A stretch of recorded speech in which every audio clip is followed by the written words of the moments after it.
Israel এবং আমেরিকার এখন একই চরিত্র।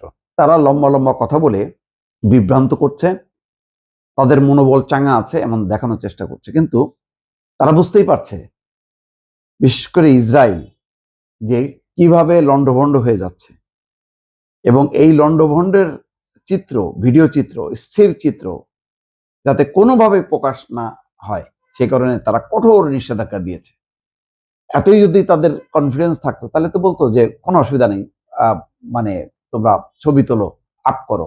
না, একদম নিষিদ্ধ এবং শাস্তিযোগ্য অপরাধ। এখন কিছুক্ষণ আগে একটা নিউজ তারা আপ করেছে, তারা বলেছে ইরানে এখনো হাজারো লক্ষ বস্তু, অন্তত 3 সপ্তাহের পরিকল্পনা প্রস্তুত।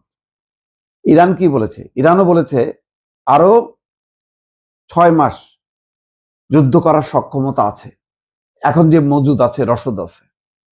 ইসরায়েল টের পাচ্ছে যে কত ভয়ঙ্কর বিপর্যয়।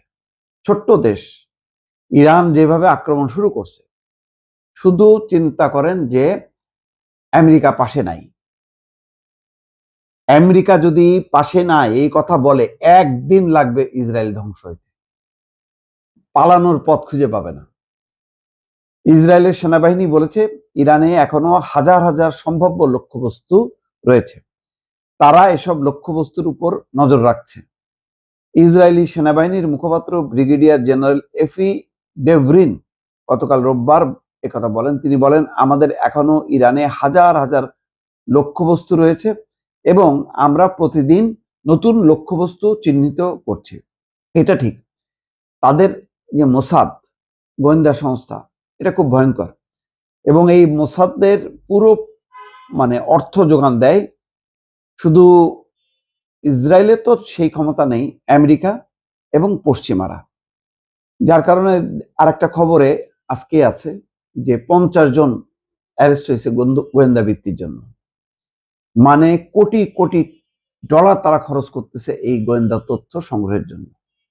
ইরান তুলনামূলকভাবে গরিব, তাদের তো আর বড় কোনো দেশ সরাসরি আর্থিক সহায়তা করে না, ফলে সেখানে তারা ঢুকে পড়ছে টাকা দিয়ে এবং তথ্য নিচ্ছে, এটা সত্য। হ্যাঁ, এখন ইরানের হয়তো আরো কিছু মানুষ, কিছু অবকাঠামো ধ্বংস হবে, কিন্তু মনে রাখা দরকার ইরান বিশাল পর্বতময় এবং স্থল এবং পর্বত মিলে এত বড় দেশ। এই দেশের কোথায় কোন প্রান্তে কিভাবে তার সবকিছু প্রস্তুত আছে, মাটির নিচে উপরে, এটা কিন্তু কেউ জানে না। এটা বের করা খুব কঠিন এবং এতগুলো জায়গা থেকে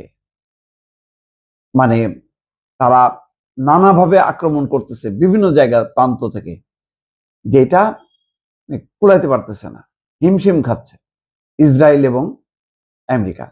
এবং সেই কারণে তারা বলতেছে যে অন্তত 3 সপ্তাহের পরিকল্পনা তাদের আছে, 1 মাসও নেই। এফি ডেভরিন বলছে যে তারা তাদের মার্কিন সহযোগীদের সঙ্গে সমন্বয় করে আগামী অন্তত 3 সপ্তাহের পরিকল্পনা প্রস্তুত রেখেছে। শুধু তাই নয়, এই 3 সপ্তাহের পরের সময়ের জন্য আরো গভীর পরিকল্পনা তারা হাতে রেখেছে। এগুলি বলে একটু মনোবল চাঙ্গা করানো এবং বিশ্বকে বলা যে আমরা কিন্তু দমে যায়নি। এটা হচ্ছে, যুদ্ধটা সবসময় মনে করবেন সামরিক শক্তির চেয়ে মনস্তাত্ত্বিক লড়াইটা সাংঘাতিক বড়। যার মনোবল চাঙ্গা থাকবে সে জিতবে। তার যদি সামরিক সক্ষমতার ঘাটতিও থাকে, শুধু মনোবলের কারণে সে জিতে যাবে। ইসরায়েল আমেরিকা এখন সেটা দেখার চেষ্টা করছে। ইরানও বোঝে এবং এই জন্য ইরানও পাল্টা মনস্তাত্ত্বিক লড়াই শুরু করছে। দর্শক।